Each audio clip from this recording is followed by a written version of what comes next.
Hello and welcome back to That's What He Said.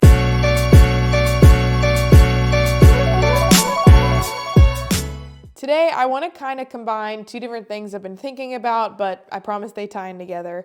And it is my first AMP trip reflection and a moment I had while we were there with my dad, connecting it to a song, the most predictable faith thing ever.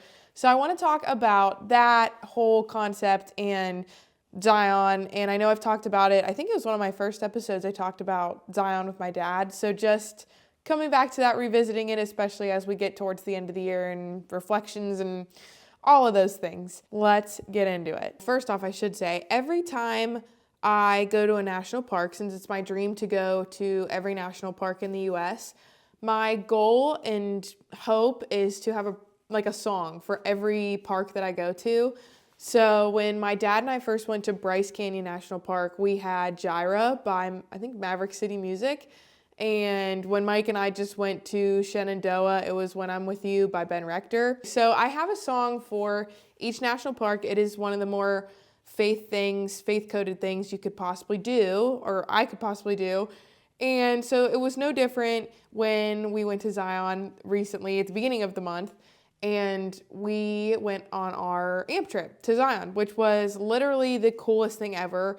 And I'm sorry in advance for this episode because it will be rambly. I have been super emotional, not even bad emotions. I've just been so grateful that we get to do this. The last time my dad and I were in Zion, I remember him looking at me and being like, imagine if we can do trainings out here.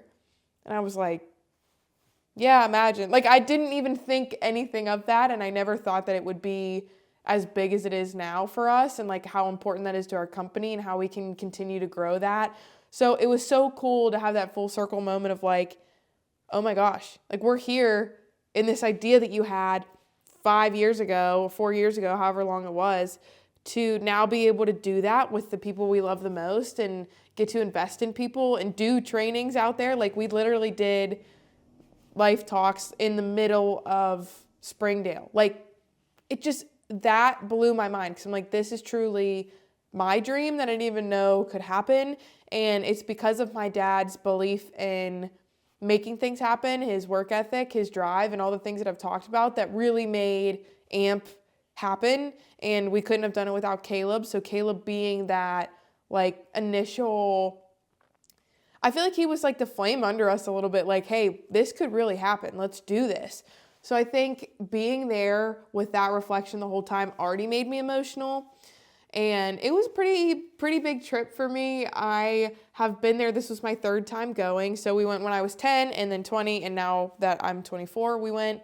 And it just doesn't get less exciting. It doesn't get any less emotional. And so every time, obviously, I have my song, and it was a little harder to have moments with my dad because there were just more people. Normally it's just him and I.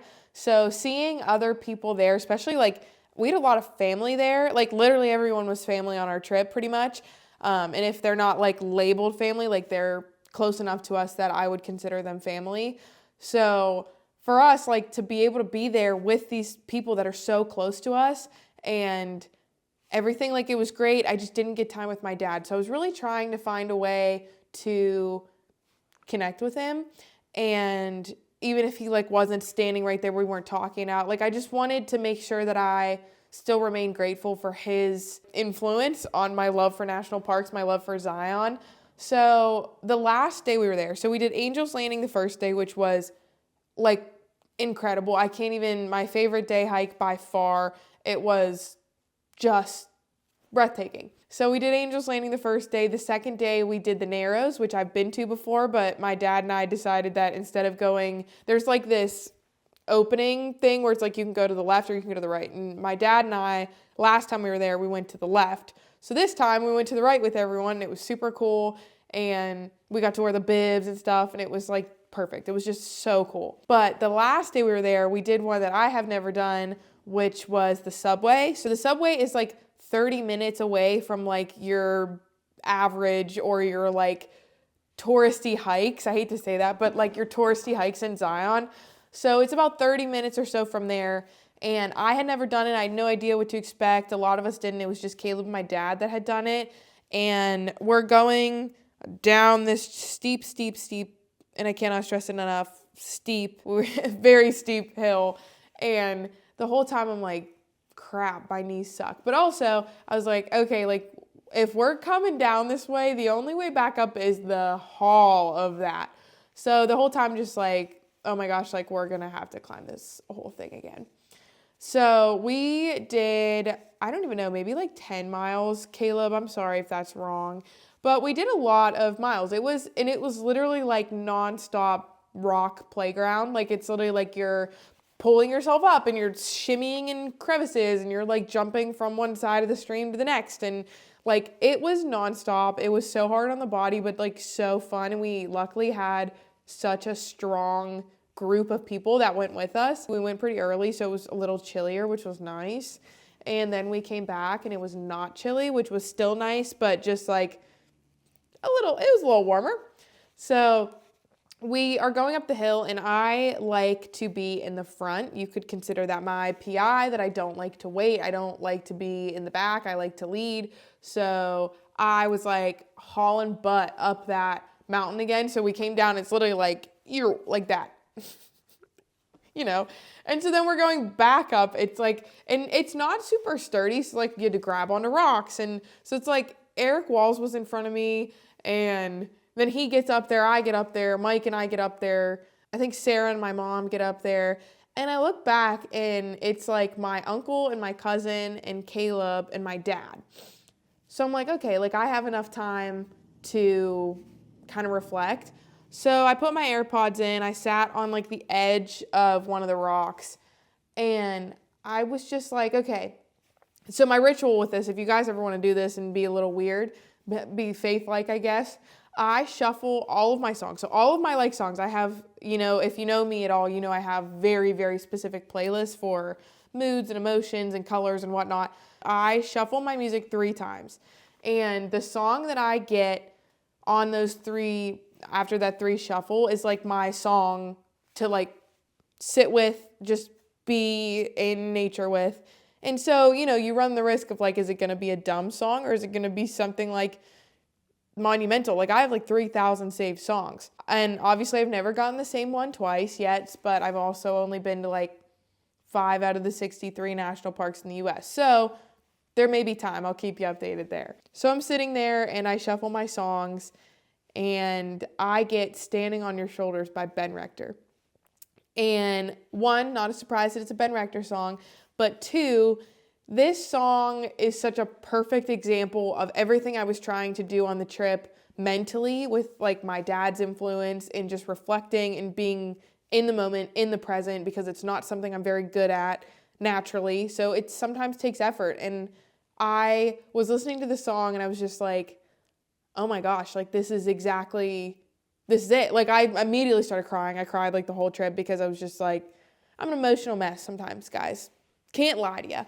Just an emotional mess. It felt like every single one of my dreams was coming true on this trip. And it was just like such a cool moment to be like, wow, I'm exactly where I prayed for, where I thought was impossible. And it's because I've been standing on my dad's shoulders for all these years. And I think it goes to show like my dad saying, and I think I talked about recently on That's What He Said, like when we travel, if you want to go fast, travel alone. If you want to go far, travel together. And I don't think we get anywhere without the help of somebody else, without somebody else who stood in the gap for us, who believed in us, who carried us, who poured into us for a long time.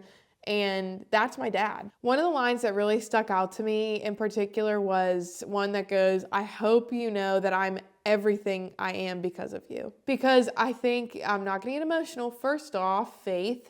I think that like my story, my courage, my leadership, my faith, my passion, my work, like it didn't start with me even in the slightest. It started because he showed me what strength looked like, what character looked like, what love, what class, what consistency. And the main one is he showed me what believing in something bigger than myself looked like, because that's all he's done is just continued to not put God in a box. And I think I'm literally standing where I'm standing because of the shoulders he let me stand on. I think the older I get, the more I realize that we are a product of someone else's investment.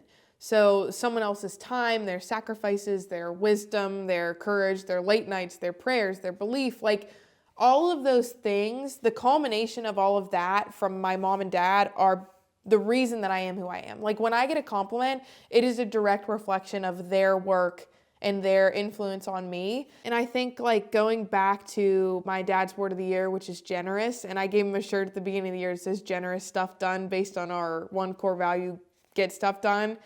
And I mean, I just think I'm watching that play out. Like I'm sure he wasn't thinking, oh, Faith's gonna get something out of this word of the year. I mean, maybe he was, I don't know. I wouldn't be surprised either if he did already know that, but his generous stuff done, like him being so giving of his time, his resources, the sacrifices he's given, the hard work that he's put in, I think have taught me emotional mastery. I've been shown how to stay grounded. I've been shown how to choose courage and how to think things through and how to lead with both strength and compassion, because that's a part of his genius. That's what he's good at. And I've learned that firsthand from him.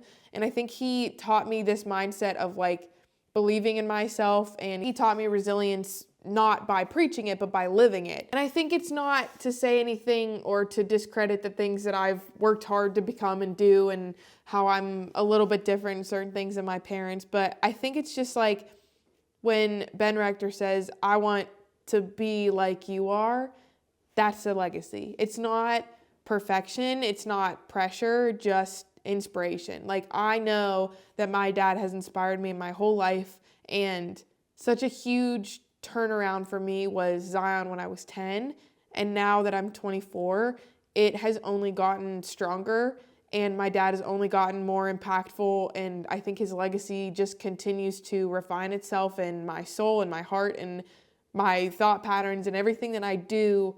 I know that I'm better because he's my dad. And I think as I was sitting there reflecting, I realized like we're all building a life that someone else will stand on too. I think my dad has lifted me so that I too could lift others. And I think what a privilege it is to love people, and what a responsibility and honor it is to say, you know, now it turned around. You get to be that someone great, those shoulders to stand on. You get to turn around and become a shoulder for someone else to stand on. Legacy, I don't think, is about what you leave behind someday. I think legacy is who you lift up today.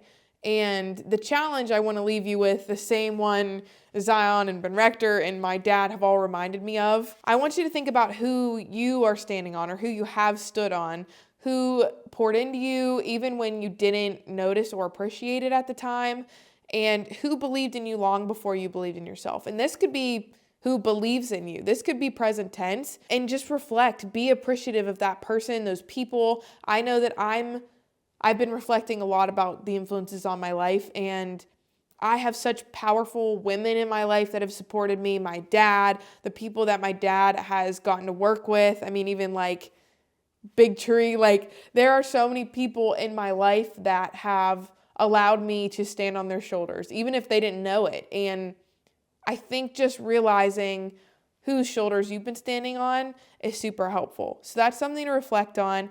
And then I want you to think about too, like whose shoulders are you willing to be? Like who can you support? We don't rise alone. We rise because someone went before us and said, I'll go first, I'll grow first, I'll sacrifice first, I'll believe first.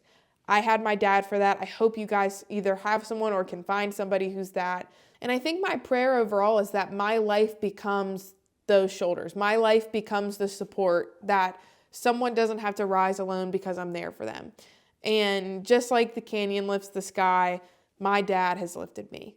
May we be the shoulders that someone else can stand on. I know this is rambly. I told you it was going to be longer. Thank you if you have stuck around this long in the video. I know that I get super emotional and super rambly with this topic, but thank you guys so much, seriously, for allowing us to do these AMP trips. I've been on them many times. Like I've been on trips many times with my dad, and it still was life-changing, this trip. So thank you guys for allowing us to do that. I hope that you guys look forward to our 2026 AMP trips coming shortly to a social media platform near you. And also, the best news of it all is that you could see the AMP trips firsthand, hear about the impact, see people who've been on the AMP trips at our Community Vision Day at Concord Church on January 17th from 9 to 4. We'd love to have you there. I can't stress enough how also life-changing and impactful Vision Day is. I'm going to talk about it in later episodes, but for now, keep an eye out for that stuff. Be the shoulders that someone stands on and give thanks for the people around you. We're a day before Thanksgiving, folks. Be grateful, be thankful, dare I say, be blessed. Thank you, Dad, for being the shoulders that I've stood on for all of my life. And I will continue to lean on you and appreciate you for all of the days I have. Thank you guys for watching. I will see you next time on That's What He Said.